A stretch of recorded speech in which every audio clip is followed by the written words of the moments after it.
Bonjour tout le monde, j'espère que vous allez bien. On se retrouve aujourd'hui pour une nouvelle vidéo dans laquelle je vais vous partager 15 astuces que je mets en place pour ne pas climatiser chez moi.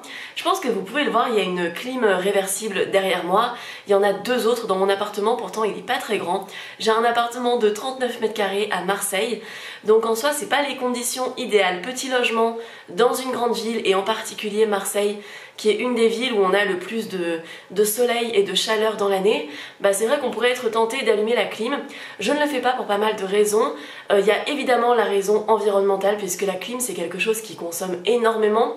On est un peu dans un cycle infernal où on a de plus en plus de vagues de chaleur qui sont grandement induites par la pollution, mais on allume de plus en plus la clim, on installe de plus en plus de clim qui demandent beaucoup plus d'énergie, etc.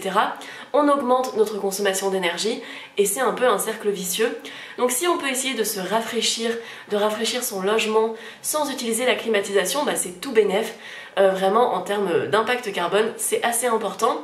Et on peut quand même trouver des solutions pour être beaucoup plus à l'aise pendant la chaleur. Alors il y a des conseils que je vais vous donner qui vont vous paraître extrêmement évidents, tout simplement parce que pour moi on ne peut pas faire une vidéo qui parle de tous ces petits gestes sans mettre un petit peu les bases. Mais voilà, c'est pour ça qu'il y a sûrement des conseils que vous connaissez déjà, peut-être que vous les connaissez tous, mais il y en a peut-être qui pourront vous aider un petit peu. J'imagine que si vous regardez cette vidéo, c'est que vous êtes à la recherche de quelques informations en plus. On est tous différents par rapport à notre relation à la chaleur. Il y a des personnes qui ont une santé plus fragile, qui fait que bien évidemment c'est obligatoire d'utiliser la clim ou de pouvoir se maintenir à une température beaucoup plus basse. On peut réagir plus ou moins bien à la chaleur aussi selon plein de facteurs, selon nos habitudes, selon notre poids, selon notre état de santé comme j'ai pu le dire avant. Donc cette vidéo c'est pas un jugement, c'est pas pour vous dire de ne pas allumer la clim si c'est quelque chose de très important pour vous. C'est simplement de rechercher des petites solutions et de voir s'il y a des petites pistes qu'on peut mettre en place pour essayer de ne pas allumer le climatisateur ou tout simplement quand on n'en a pas chez soi pour réussir à supporter la chaleur et l'été sans clim. Le premier conseil, c'est la base de la base. Lorsqu'il fait chaud l'été, on met en place des petites habitudes. On ouvre les volets la nuit, on ouvre les fenêtres la nuit, on aère le plus possible une fois que les températures redescendent un petit peu, quand c'est le cas, parce que des fois c'est un peu le problème de la canicule, c'est que la nuit la température ne descend pas assez pour que ce soit agréable. Mais en tout cas, tant que vous le pouvez, si vous avez des nuits à 24, à 23, profitez-en pour rafraîchir votre logement, pour aérer vraiment, c'est ce qui fait du bien. Idéalement, c'est bien de fermer ses fenêtres et les volets la journée, mais il y a des exceptions, tout simplement parce que ces conseils ne s'appliquent pas si vous avez par exemple un petit logement, tout simplement parce que dans un petit logement, il va y avoir plus de ressenti des sources de chaleur. Donc vous avez votre corps qui va réchauffer la pièce, il y a plein d'autres choses qui vont réchauffer la pièce. Donc parfois, c'est pas forcément judicieux de fermer la fenêtre et les volets la journée dès qu'on a un petit logement, tout simplement parce qu'il faut aussi évacuer un petit peu la chaleur de la pièce. Moi ce que je fais dans mon logement, il est pas tout petit, mais quand même des fois on ressent, par exemple dans mon salon, il y a mon frigo etc. qui va émettre pas mal de chaleur. Je laisse une fenêtre un petit peu ouverte avec des volets entrebâillés, simplement pour laisser passer un petit peu d'air, et j'ai ressenti une vraie différence par rapport à quand je ferme totalement la journée. Mais sinon c'est vrai qu'on essaye de fermer les rideaux, on essaye de ne pas faire entrer la lumière chez soi. La deuxième astuce, alors ça il y a des gens qui sont plutôt contrastés dessus, mais moi c'est vrai que je prends des douches froides régulièrement quand il fait très chaud. Je prends toujours une douche froide avant de dormir, des fois j'en prends dans la journée. Alors je parle pas de prendre des douches de 15 minutes, vraiment juste une minute sous l'eau froide. Si c'est votre deuxième ou troisième douche de la journée, c'est pas la peine de se savonner ou quoi, juste pour se mettre de l'eau dessus. Et c'est vrai que moi je trouve que ça rafraîchit beaucoup. Il y a des gens qui conseillent de plutôt prendre des douches chaudes pour créer une espèce un sentiment en fait de rafraîchissement quand on sort. Personnellement, je n'ai pas trouvé que ça marchait sur moi. Donc ça c'est à voir selon ce que vous préférez. Moi c'est vrai qu'en plus si j'allume, si je fais appel à mon chauffe-eau, ça va réchauffer ensuite mon appartement, donc c'est vrai que j'évite. Vraiment moi je trouve que la douche froide ça apporte un sentiment de fraîcheur, un peu comme si on était allé se baigner, un peu comme quand il fait super chaud et d'un coup vous vous baignez dans une piscine, dans un lac et vous n'avez plus chaud, ce qui est juste merveilleux. Quand on est en pleine canicule, moi je trouve que la douche apporte cet effet là. Quand vous n'avez pas accès à une douche dans la journée, vous pouvez vous rafraîchir avec de l'eau, par exemple en mettre un petit peu, faire couler de l'eau sur vos coudes ou sur vos poignets. Si vous êtes chez vous, vous pouvez rapidement vous passer de l'eau sur les pieds, sur les chevilles. Je trouve que ça fait vraiment du bien, ça va un petit peu réguler la température de notre corps. Donc il y a des gens qui sont pas d'accord sur ça. Moi c'est vrai que j'applique ce que j'ai testé et ce qui a marché pour moi. Vraiment la douche chaude en été pour moi c'était pas du tout agréable. Pourtant j'ai testé, hein, j'ai vu que des gens le conseillaient, mais moi ça a pas marché et en plus après ça a réchauffé ma salle de bain et donc après ça a réchauffé mon appartement, donc vraiment pas un truc qui marche pour moi. Peut-être que ça marche pour vous, n'hésitez pas à me le dire en commentaire. La troisième astuce rejoint un petit peu celle d'avant, c'est de se mouiller les cheveux dès que vous avez trop chaud. Vous pouvez vous mettre un petit peu d'eau dans la nuque, vous pouvez en mettre un petit peu, frotter un petit peu votre crâne avec un petit peu d'eau. C'est vrai que ça fait énormément de bien, enfin je trouve vraiment que ça nous maintient un petit peu la tête au frais et ça fait du bien. La quatrième astuce, c'est quelque chose que j'utilise énormément, c'est de mettre une serviette mouillée. En fait, vous prenez une serviette, vous la mouillez et vous l'essorez bien, puis vous la mettez au congélateur. Vous pouvez aussi le faire avec des blocs de glace et après ça va permettre de vous rafraîchir localement. En fait, au lieu de rafraîchir l'ensemble de la pièce avec la climatisation, ça va rafraîchir la zone où vous êtes et c'est vrai que ça fait énormément de bien de le mettre par exemple entre vos genoux, contre vos jambes. Enfin, il y a vraiment des points, ce que je vous disais tout à l'heure, les coudes, les poignets. Des fois, vous pouvez vous rafraîchir le cou avec, le mettre sur vos cheveux. Enfin, ça fait vraiment un bien fou. Moi, j'ai vraiment un roulement dans la journée. J'utilise 2 serviettes et un bloc de glace. J'ai vraiment ma stratégie. Je sors d'abord une des serviettes que je vais utiliser pour me rafraîchir. Une fois qu'elle est réchauffée, ça prend environ peut-être 1 heure, 1 heure et demie ça nous apporte de la fraîcheur pendant 1 heure et demie à peu près. Après, je vais prendre le bloc de glace, je l'enroule dans la serviette et j'utilise ça pour me rafraîchir pendant un long moment parce que le bloc de glace tient quand même pendant pas mal de temps et il y a la serviette qui va absorber l'éventuelle condensation. Et dès que le bloc de glace a fini de me rafraîchir, j'utilise la deuxième serviette. Vraiment, c'est ma stratégie pendant l'été et je la trouve super efficace. La dernière fois, il y avait vraiment une chaleur énorme dehors qui, même avec toutes les astuces qu'on peut mettre en place, ça réchauffait quand même mon appartement. Je regarde le thermomètre, je voyais qu'il faisait presque 30 degrés à l'intérieur et pourtant, j'avais pas chaud du tout. Et je me suis dit, c'est marrant, enfin, ça me rafraîchit énormément au point que j'ai pas ressenti cette augmentation de température alors que généralement quand il fait 30 degrés à l'intérieur on a un sentiment d'inconfort. D'ailleurs je vous recommande pas mal d'avoir un petit thermomètre chez vous, si possible qui indique l'humidité, c'est très pratique pour l'hiver pour voir quand vous devez aérer votre logement. Moi j'aime bien pouvoir voir la température pour vraiment connaître un peu mes ressentis, connaître à quel moment je ressens vraiment trop la chaleur. Moi je trouve que la température elle est agréable, enfin elle est tolérable pour moi jusqu'à 27 degrés. Dès qu'on dépasse les 27 degrés, je trouve que ça devient désagréable. Et la nuit, j'ai vraiment besoin qu'il fasse moins de 26 degrés ou sinon c'est là que je dois mettre pas mal d'astuces en place. En plus moi j'ai vraiment un truc, c'est que je ne peux pas dormir sans couette. Même quand il fait chaud, je n'aime pas ne pas avoir de couette sur moi. Et donc j'applique souvent le truc du bloc de glace avec une serviette que je viens mettre contre moi pendant que je dors et ça vient tout simplement me rafraîchir et ça fait énormément de bien. Autre chose qui marche très bien, c'est utiliser l'évaporation. Donc en fait vous pouvez par exemple faire sécher du linge devant votre fenêtre ou devant votre ventilateur et le fait qu'il y ait pas mal de petites gouttelettes d'eau sur votre linge, ça va un petit peu humidifier votre logement et le rafraîchir puisque l'humidité peut amener dans une certaine mesure un sentiment un petit peu de fraîcheur et ça va un petit peu aider à rafraîchir tout votre logement. Vous avez l'astuce de la serviette mouillée devant le ventilateur. Attention quand même à pas attraper froid avec ça. Vous pouvez éventuellement étendre un linge mouillé devant votre fenêtre aussi. Moi c'est vrai que j'utilise mon étendoir et des fois je mets une serviette mouillée dessus par exemple devant la fenêtre et c'est vrai que on ressent vraiment un sentiment de fraîcheur. C'est assez agréable en fait de jouer avec ces petites techniques pour rafraîchir naturellement son logement. La 6e astuce, ça rejoint un petit peu le point d'avant, c'est d'avoir un ventilateur. Alors moi je n'aime pas du tout les ventilateurs parce que j'ai du mal avec les trucs qui font du bruit tout le temps. Au bout d'un moment vraiment ça me fatigue, du coup je l'éteins. Mais c'est vrai que ça marche pour pas mal de gens. Un ventilateur ça consomme beaucoup moins qu'une clim. Ça ne vient pas rafraîchir l'air, ça vient simplement le brasser. Mais le fait que ça le brasse et que ça crée des courants d'air, ça peut faire vraiment du bien. Donc c'est un truc que vous pouvez envisager, c'est un petit peu l'alternative à la clim. Ça reste une utilisation de l'électricité mais tellement moins. Donc ça peut être pas mal et ça permet vraiment de brasser l'air autour de vous. Donc il faut l'utiliser assez stratégiquement, vous pouvez optimiser selon les courants d'air qu'il y a chez vous, selon la fenêtre, si elle est ouverte ou pas, etc. Le poser près de votre bureau pour vraiment vous rafraîchir. C'est des solutions à envisager. Il y a beaucoup de gens qui sont fans des ventilateurs et c'est vrai que c'est l'option aussi petit budget parce que ça ne coûte pas très cher. Donc moi je ne l'utilise pas, mais il y a pas mal de gens qui apprécient énormément d'utiliser un ventilateur. La 7e astuce, elle est un petit peu plus longue à mettre en place, mais honnêtement, c'est une des plus efficaces, même si c'est pas forcément de notre pouvoir, c'est de végétaliser son intérieur et son extérieur. Les plantes permettent quand même d'absorber un petit peu la chaleur, mais surtout, les plantes à l'extérieur de votre logement, c'est indispensable. Moi, malheureusement, je n'ai pas d'arbres ou quoi que ce soit devant ma façade et tout est bétonné autour de chez moi, donc ça c'est vraiment dommage. Mais en fait, le fait que les extérieurs soient végétalisés, ça vient vraiment amener, ça vient capter la chaleur, ça vient donner un petit peu de fraîcheur. Les sols absorbent beaucoup mieux quand il y a de la terre, quand il y a de l'herbe, quand il y a de la végétation. Ils absorbent beaucoup mieux que le béton. Et ça, vous n'avez pas forcément le pouvoir d'agir sur ça si comme moi vous êtes en appartement. Mais si un jour vous avez l'occasion de voir passer une pétition ou quelque chose, de pouvoir agir localement, de faire installer un petit peu des arbres devant chez vous, n'hésitez pas à le faire vraiment.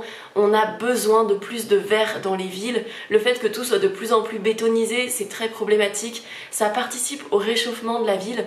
Et malheureusement, c'est comme ça qu'on en vient à beaucoup plus climatiser et tout en enlevant des moyens naturels de nous rafraîchir. Si vous avez un jardin, n'hésitez pas à planter des arbres. Vous pouvez aussi végétaliser votre façade si vous en avez l'occasion avec des plantes grimpantes par exemple, ça joue énormément. Mes parents ont une maison avec jardin en Provence aussi, donc c'est pas très loin de Marseille, ils sont dans le 04 et on ne ressent pas la chaleur de la même manière du tout. Même quand il fait la même température qu'à Marseille, ils vont vraiment avoir un sentiment de fraîcheur qui est amené par le fait qu'ils ont des dizaines et des dizaines d'arbres, qu'il y a une partie de la maison qui a des plantes grimpantes. Il y a plein de choses comme ça qui vont faire que qu'on ressent moins la chaleur. Après, comme je vous le disais avant, dans les maisons, on ressent quand même beaucoup moins la chaleur que dans les appartements. Donc autant l'hiver, c'est vrai que les appartements, le fait que les surfaces soient petites, ça va permettre de moins chauffer chez soi par rapport à une maison. Mais l'été, le fait d'avoir une maison entourée de verdure et le fait de pouvoir aérer beaucoup plus librement, parce qu'il y a plus de pièces, dans lesquelles il n'y a pas de source de chaleur, etc., ça va pas mal jouer. Donc ça, malheureusement, on n'a pas forcément le contrôle ou tout simplement les finances pour agir dessus, mais ça joue énormément. Si vous pouvez contacter votre ville, contacter tout ce qui est possible de faire pour végétaliser au maximum. Dès que vous voyez qu'il y a des projets de couper des arbres en ville et tout, et de les remplacer par des tout petits arbres maigrichons au lieu des arbres centenaires qu'il y avait à la place, c'est vraiment important de s'opposer à ces projets et d'agir sur ça. On revient sur un point sur lequel on a souvent plus de contrôle, c'est de pouvoir créer un courant d'air chez soi. Moi j'ai toutes mes fenêtres qui sont du même côté, donc c'est pas pratique parce qu'on peut pas créer ce qu'on appelle un courant traversant qui permet vraiment de bien rafraîchir. Personnellement j'utilise une petite astuce, c'est qu'il y a une cour intérieure dans mon immeuble. Du coup je vais ouvrir la porte et j'ouvre ma porte d'entrée. On est dans un petit immeuble, il n'y a pas beaucoup de monde.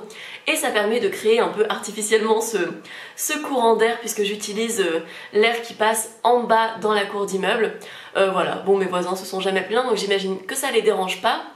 Et si vous pouvez le faire vraiment, faites-le, c'est vraiment important. C'est aussi un choix à prendre en compte quand vous choisissez un logement dans lequel habiter. Si par exemple vous comptez déménager prochainement, c'est de choisir vraiment, si vous le pouvez, bien sûr, il y a toujours l'enjeu financier qui entre en compte, si vous le pouvez, un logement qui a des fenêtres des deux côtés pour pouvoir créer ce courant d'air. Donc moi je l'utilise avec cette petite astuce de la cour d'immeuble. Si vous êtes en maison, là c'est beaucoup plus facile parce que vous avez souvent le contrôle sur les deux façades. Donc ça peut être bien pour aérer votre logement, vraiment ça rafraîchit beaucoup plus vite. Même l'hiver, vous savez que je recommande énormément l'aération l'hiver parce que c'est ce qui va jouer sur le taux d'humidité et donc c'est beaucoup plus facile de supporter un hiver sans chauffage ou avec moins de chauffage. C'est d'aérer rapidement et de faire baisser le taux d'humidité rapidement, donc ça l'hiver je le fais. Je le fais aussi, je vais ouvrir la cour de mon immeuble pendant 5-10 minutes, j'ouvre la porte de chez moi pendant 5-10 minutes, on fait circuler l'air et après je vais refermer tout ça. La 9e astuce, c'est de plutôt se diriger vers des vêtements légers. Ça joue pas mal aussi la façon de s'habiller. Privilégier le coton, le lin, les matières qui respirent, qui vous permettent d'évacuer votre transpiration puisque c'est tout à fait normal de transpirer en été. C'est un phénomène naturel de notre corps pour réguler notre température. et en fait si on peut l'évacuer, ça permet vraiment de faire respirer notre corps, de le rafraîchir naturellement. C'est également valable quand vous sortez bien sûr, tout ce qui est matière respirante, ça aide énormément. Le 10e point, c'est un basique aussi, je voulais pas le mettre au tout début parce que je me suis dit que sinon on allait me dire que je disais que des trucs super simples, mais c'est vrai qu'il faut vraiment s'hydrater quand il fait chaud, on n'y pense pas assez. Si vous êtes en train de regarder cette vidéo, que vous n'avez pas bu de verre d'eau depuis trop longtemps, allez-y, buvez un verre d'eau, une infusion. Vous pouvez aussi, si vous avez du mal à boire beaucoup d'eau, parce que c'est vrai que nos besoins en eau sont assez élevés pendant l'été, vous pouvez vous diriger vers des smoothies, vous pouvez manger plus de fruits. Il y a plein de petites solutions comme ça pour se rafraîchir et s'hydrater via l'alimentation, mais c'est vrai qu'on en a besoin et par l'évacuation justement de la transpiration, la condensation, etc. Enfin, on rejette énormément d'eau, on a besoin de boire, c'est super important pour réguler notre température et pour rester en bonne santé. Faites aussi attention aux personnes fragiles dans votre entourage, assurez-vous que les personnes âgées que vous côtoyez boivent assez. Parce que parfois avec l'âge on laisse un peu de côté notre sensation de soif, donc c'est vraiment important de prendre soin des autres aussi et bien sûr de soi-même, de bien s'hydrater, de boire de l'eau. Moi je suis vraiment une adepte de l'eau fraîche, c'est pareil, il paraît que c'est pas idéal mais je peux pas boire de l'eau à température ambiante quand il fait chaud, même l'hiver en vrai je bois tout le temps de l'eau fraîche, mais j'essaye de la diluer un peu avec de l'eau à température ambiante pour pas créer un espèce de choc thermique.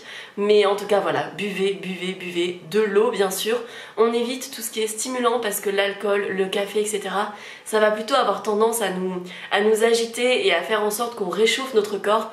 Donc on reste plutôt sur le sans alcool, le sans théine. Alors ça veut pas dire qu'il faut pas boire une bière de temps en temps, hein, c'est très bien, il n'y a pas de problème avec ça. Mais dans votre hydratation du quotidien, choisissez plutôt l'eau, les infusions, les smoothies. Il y a aussi les astuces de boire du chaud comme dans le désert, etc. Moi je n'y arrive pas du tout, mais si vous y arrivez, ça peut être bien de boire des tisanes ou des choses chaudes comme ça qui vont vous faire transpirer et donc permettre de réguler la température de votre corps. Comme je vous le dis, j'applique pas tous les trucs que je vous dis, il y a des choses qui peuvent vous servir que j'applique pas forcément, tout simplement parce que tout ne marche pas forcément sur tout le monde ou qu'on n'a pas forcément la volonté de tout appliquer. La 11e astuce, moi je trouve que c'est un point dont on ne parle vraiment pas assez, c'est de faire attention aux appareils chez vous qui génèrent de la chaleur. Déjà tout ce qui est en veille, essayez de l'éteindre parce que ça génère de la chaleur. La PS4 qui est en veille, si vous pouvez éteindre la box internet pendant la nuit, ça fait une petite source de chaleur en moins et mine de rien ça joue. Éteindre vos lumières par exemple, si vous fermez tous les volets mais vous allumez la lumière, ça va consommer de l'énergie et ça va réchauffer à petite échelle, mais ça réchauffe un petit peu la pièce. Donc je pense que dans ces cas-là, il vaut mieux un tout petit peu entrouvrir les volets pour avoir de la lumière naturelle qui entre plutôt que d'allumer ces ampoules, etc. Il y a aussi le fait d'avoir l'arrière de son frigo qui est poussiéreux. Si vous enlevez la poussière, ça va permettre de générer moins de chaleur. Vous pouvez aussi dégivrer votre congélateur régulièrement, faire attention aux surconsommations de vos appareils électriques. L'ordinateur génère pas mal de chaleur, si vous pouvez plutôt vous diriger vers un ordinateur portable pendant l'été. Ça c'est pareil, on n'a pas forcément le choix, vous n'allez pas acheter un ordinateur exprès, mais si vous avez le choix c'est mieux. La télé ça produit de la chaleur aussi, même les multiprises qui sont laissées en veille, à petite échelle ça génère un petit peu de chaleur. Les chargeurs aussi, voilà, agir sur votre consommation d'énergie, réduire les sources de chaleur, c'est ce que je vous disais au début, malheureusement dans les petits logements, on a forcément un frigo, généralement ça va générer de la chaleur. Ça peut être bien de l'évacuer en aérant parce que on a des sources de chaleur à l'intérieur de l'appartement. Nous sommes une source de chaleur aussi puisque notre corps est à 37 degrés. Souvent notre logement est à moins de 37 degrés donc on va le réchauffer.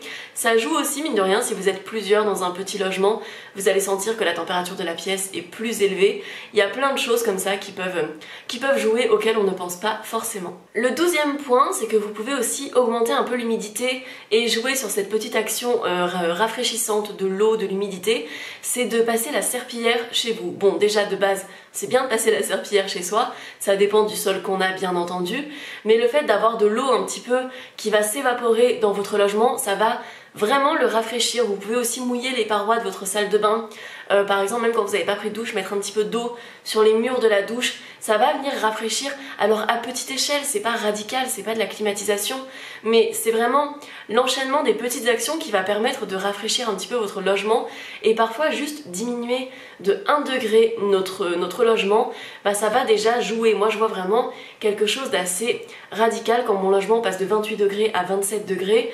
Le ressenti de chaleur est très différent, c'est beaucoup plus confortable, et plus on va réduire comme ça la température et trouver des petites astuces, plus ça va venir réguler notre température intérieure, et ça fait du bien. Le 13e point, c'est vraiment un point important, essayez de regrouper vos cuissons au four. C'est vrai que moi j'essaye de faire après tous les 3 jours, je cuis tout ce que j'ai à cuire au four pour les prochains jours. Comme ça, je n'allume mon four qu'une fois. Si vous pouvez totalement éviter d'utiliser votre four, c'est très bien aussi. Moi, c'est vrai que j'adore la cuisine au four, c'est vraiment quelque chose que j'aime en termes de saveur. L'été, il y a plein de légumes que j'adore faire griller, les aubergines, les courgettes. Et ensuite, ça me permet de faire des petites salades rafraîchissantes pendant les prochains jours, ou des tartines, par exemple du pain avec des poivrons grillés, un peu de houmous. Vous savez que c'est ma grande passion dans la vie si vous suivez ma chaîne. Mais sinon, les aubergines grillées ajoutées dans une salade, ça permet aussi d'ajouter plein de légumes dans votre alimentation, et donc de se rafraîchir, parce que les fruits et les légumes contiennent pas mal d'eau, ils ont un effet très rafraîchissant. Mais voilà, je regroupe mes cuissons, je le fais une fois tous les 3 jours, soit très tôt le matin, soit plutôt tard le soir, quand je peux vraiment aérer mon logement et faire partir assez vite cet excédent de chaleur, et ne plus allumer mon four pendant quelques jours. Ça fait vraiment du bien. La cuisson avec les plaques va générer de la chaleur aussi, à chaque fois que vous faites des pâtes, que vous faites du riz, etc. Si vous pouvez regrouper ces cuissons-là aussi, c'est plutôt pas mal, et vous réchauffez juste au moment où vous voulez manger, ou vous mangez tout simplement froid, sous forme de salade, salade de pâtes, salade de pommes de terre, salade de riz.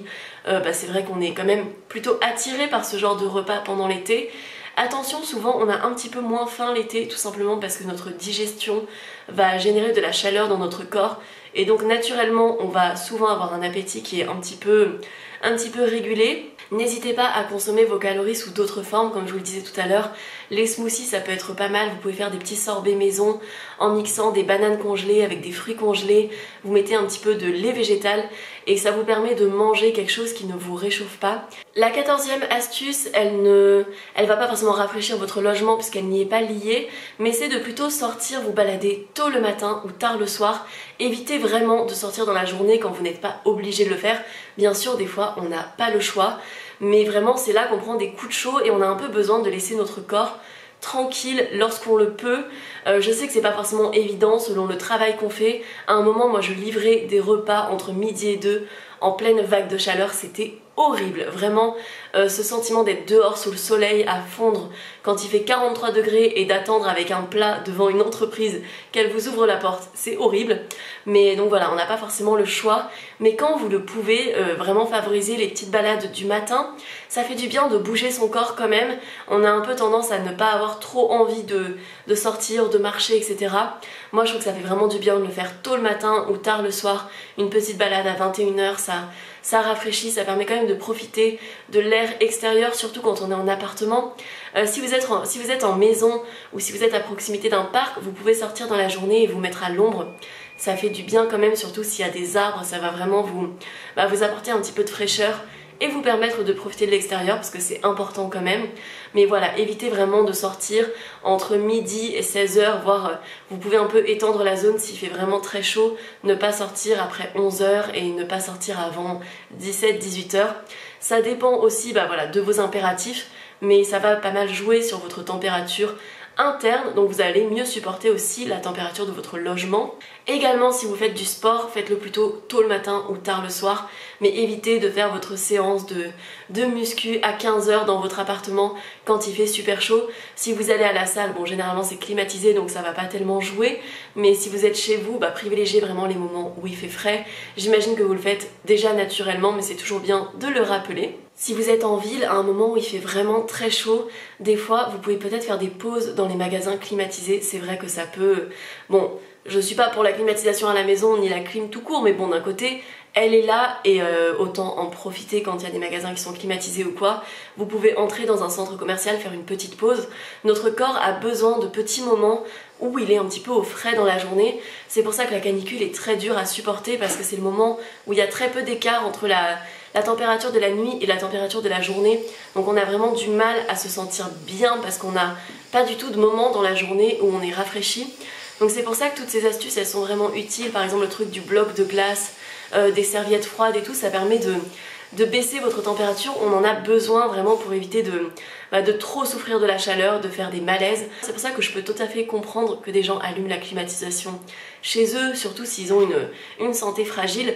Mais voilà, toutes ces astuces pour rafraîchir votre corps, c'est vraiment efficace et c'est vraiment très important, c'est indispensable. Le 15e point, je sais qu'il risque peut-être de froisser certaines personnes, mais c'est de faire attention à notre empreinte carbone. Je ne pouvais pas ne pas inclure ce point dans une vidéo qui donne des conseils pour rafraîchir son logement, puisque comme je vous l'ai dit, si je vous donne des conseils pour se passer de clim, ça ne s'adresse pas qu'aux personnes qui n'ont pas de climatisation chez eux, mais aussi si vous pouvez essayer de ne pas l'allumer ou de beaucoup moins l'allumer. Mais il y a aussi d'autres gestes sur lesquels on peut agir pour réduire son empreinte carbone. Déjà, je vous conseille de la calculer, c'est bien de savoir où on en est.